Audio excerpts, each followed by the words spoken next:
Hi, I just wanted to give everyone an idea of my new electric eel wheel, which arrived today.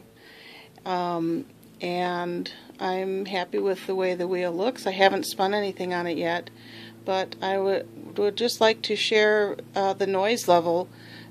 People have wondered about it, and so here we go. So this is before starting. There's this hum from the motor, which is supposed to be normal. And it's not too bad when it's spinning, except that there's a lot of clunkety clunking.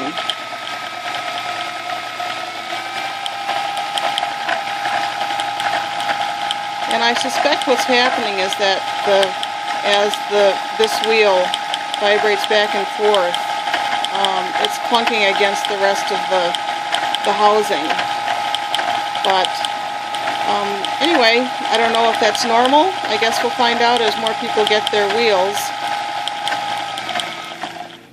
And this is in reverse.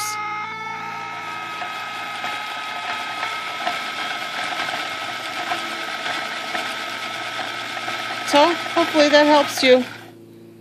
Bye.